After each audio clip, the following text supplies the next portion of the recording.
acabó con la vida de su hijo adulto y luego hizo horrores con su cuerpo. Ramsey Scrivo, de 32 años, tenía padecimientos mentales, pero siempre había sido apoyado y cuidado por su padre, incluso del mal carácter de su madre. Pero cuando el padre de Ramsey, Daniel Scrivo, falleció en 2013, este se sintió totalmente desolado y su salud mental se vio aún más deteriorada, tanto que se dice que Donna Scrivo, su madre, tuvo que pedir la custodia legal de su hijo adulto porque este a veces se rehusaba a tomar su medicamento, lo cual lo ponía en peligro a él y a los que estaban a su alrededor. Se dice incluso que él comenzó a tener pensamientos y actitudes suicidas después de la muerte de su padre. Pero esta no sería la única tragedia que la familia Scrivo enfrentaría en esos meses, pues poco tiempo después la casa de Donna se incendió y ella tuvo que irse a vivir al apartamento de Ramsey. Y desde aquí sus enfrentamientos empeoraron aún más, tanto que se dice que el otro hijo de Donna tenía que intervenir. Pero esta tragedia llegaría a su punto máximo el 27 de enero de 2014, cuando Donna fue a interponer una denuncia de desaparición de su hijo, y luego unas mujeres que iban a traer a sus niños a la escuela encontraron al lado de la carretera una cabeza con otras partes más que le pertenecían a Ramsey. Una de estas mujeres diría más adelante que vería esta cabeza por el resto de sus días. Totalmente espeluznante. Y después las autoridades comenzaron a recibir más reportes de personas que decían que habían visto a una mujer a la orilla de la carretera lanzando bolsas a través de la ventana de su coche. Y un conductor de UPS incluso dio las placas y el modelo de la camioneta, que no era otra que la de Donna Scrivo, la madre de la víctima. En estas bolsas, por supuesto, se encontraron más restos de Ramsey, junto a una sierra que se había visto a Donna comprar días antes de esta tragedia. Las autoridades descubrieron que Ramsey había recibido una dosis letal de Xanax, lo cual bastaba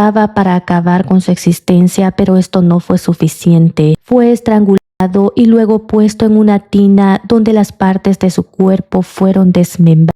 Absolutamente horroroso. Se dice que fueron 14 partes en total las que las autoridades encontraron, como sacado de una de las peores películas de horror. Y luego Donna las depositó en bolsas, esparciéndolas por toda la carretera. Se dice que cuando las autoridades llegaron a entrevistarla y posteriormente arrestarla, ella ya había donado sus 2 autos, incluido en el que ella anduvo esparciendo estas bolsas por toda la carretera. En el juicio, su cuñada dijo que la muerte del esposo de Donna también había sido en circunstancias sospechosas, pues ella dice que Donna, que era una enfermera registrada, le había administrado vitamina B12 a través de una inyección, pero el área en la que fue inyectado se infectó. Luego sufrió una intoxicación en su sangre y posteriormente falla de órganos, que en ese momento ella no lo había pensado, pero que después de la muerte de su sobrino no está segura si Donna lo hizo a propósito. Donna testificó también diciendo que un hombre enmascarado había entrado al apartamento de su hijo y que él era el verdadero asesino, que la había retenido a ella por 5 días en los que la obligó a deshacerse del cuerpo de su hijo. Cuando fue interrogada respecto a por qué no había denunciado a este hombre con las personas con las que había entrado en contacto en este transcurso de tiempo, incluidas las autoridades, ella dijo que le había dado miedo de que este hombre asesinara al resto de su familia. El fiscal dijo que esta era una historia totalmente falsa y que las pruebas físicas decían otra cosa. El juez le dijo que había cometido el crimen más atroz que él hubiera visto en toda su carrera y que lo había hecho en contra de su propio hijo, que la condenaba a la pena máxima en el estado de Michigan, o sea, a cadena perpetua sin la posibilidad de libertad condicional, pero que ella se merecía mucho más.